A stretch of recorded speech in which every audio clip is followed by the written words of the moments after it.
And we are live, back with another rendition of the Prove Me Wrong podcast on the Los's Corner Store. I'm your host, Carlos Ojeda. We finna be talking about UFC 276, Adesanya versus Cannonier.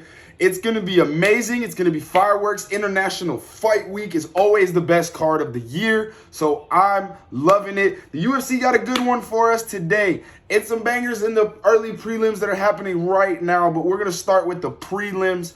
And the first fight of the prelims is going to be Jim Miller versus Donald Cerrone. Cerrone stepping in on short notice after being scheduled to fight for a really long time because his fights just kept dropping or falling through, and now Jim Miller, who's also a legend and a vet of the sport, had a fight fall through. And now Donald Cerrone steps in, so now they get to fight. And instead of cutting down to 155, they get to stay at 170. Everybody's happier. This should be a banger. The winner of this fight will have the most wins in UFC history.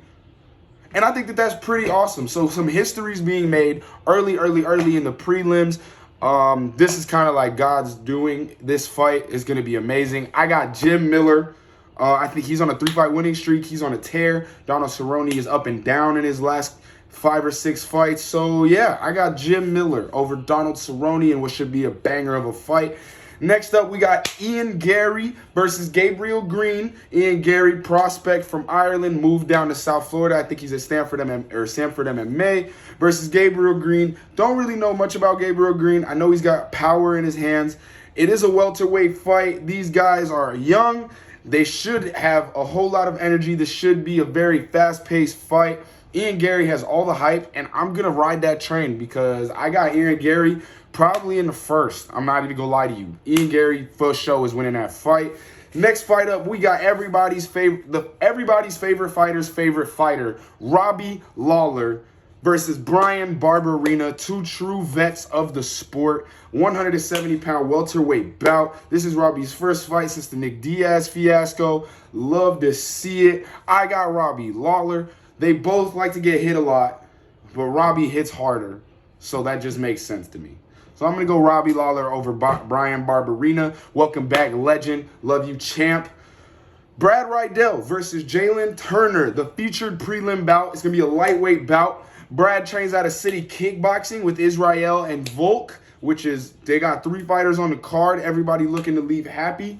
Brad is looking to enter that kind of upper echelon up in that 155-pound division, the glamour division of the UFC, the best division in the UFC. And, yeah, he's probably going to get the job done versus Jalen Turner. Should be a banger, though, because both of these guys like to scrap. Both of these guys like to get dirty. So I like Brad Rydell, which should be an amazing, amazing fight. Honestly, those prelims go dummy. All right, on to the main card, which starts at 10 p.m. on ESPN Plus. Pedro Munoz versus Sean O'Malley, kicking it off on the main card of the pay-per-view on International Fight Week. It is a bantamweight fight. It's Sean's first big test in the UFC. Pedro's a killer, and he only fights killers. All 5 of his last fights are former champs. He is 1-4 in his last 5, but he's lost to Dominic Cruz. He's lost to Jose Aldo. He beat Cody Garbrandt. I think he lost to Aljo. And I'm missing one. But yeah, he's an absolute murderer. But Sean O'Malley, he's the poster boy right now. And I'm not going to be the asshole that bets against the poster boy. So here it goes. I got Sean O'Malley in this fight, winning in his first big test. He's going to take that leap into the top 10 of the bantamweight division, and we should just see the rise of his career from here on out. I think he gets the job done versus Pedro Munoz, even though Pedro Munoz is an absolute dog. Sean Strickland versus Alex Pejera, middleweight bout. Alex is being thrusted into the UFC limelight only because he has 2 victories over Adesanya. I think one of them by KO in kickboxing. So he's trying to, capitalize on all of that past history, even though it's a completely different sport. But yeah, he's getting an opportunity to fight Sean Strickland, who's an absolute psychopath. Love to see it. He's one of those guys that you may not like what he says, you may not like what he stands for, but if he's fighting, you want to watch. Because Buddy is an absolute psycho. He loves to scrap. He's got great hands, great wrestling. He talks shit all fight.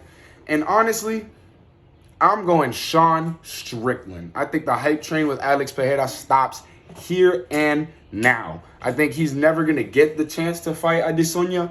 I got Sean Strickland. I just think Alex is too green. And Sean's gonna have something for him. He's a vet. He's going to have something for him. Alexander Volkanovski versus Max Holloway. Featherweight title fight. Volk is up 2-0 on the series. This usually doesn't happen. You don't usually get a third fight when the champion is up 2-0 on you already. But first fight was close. Second fight was controversially close. And I think the third fight, I think Max gets it done, man. It's his last chance. He has to win this fight for his legacy. Hey, Shane. How are you, buddy? Okay. He has to win this fight for his legacy.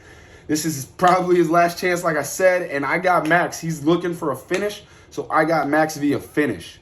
And in the main event of the evening, we have Israel Adesanya, the middleweight champ of the world, versus Jared Cannonier, looking to make his 7th title defense. Izzy is finally getting some new blood. He's fought a lot of people twice already. He's kind of lapping the division, so he's finally getting a fresh face in Jared Cannonier. Jared should be the toughest opponent. I feel like Jared's going to be the hardest to knock out. Jared's going to be the hardest to not get hit by. And Jared hits the hardest. But we saw Israel Adesanya go up against legendary Polish power in Jan Blachowicz, and he never got dropped. And I think Jared's only chance at winning this fight is getting a knockout.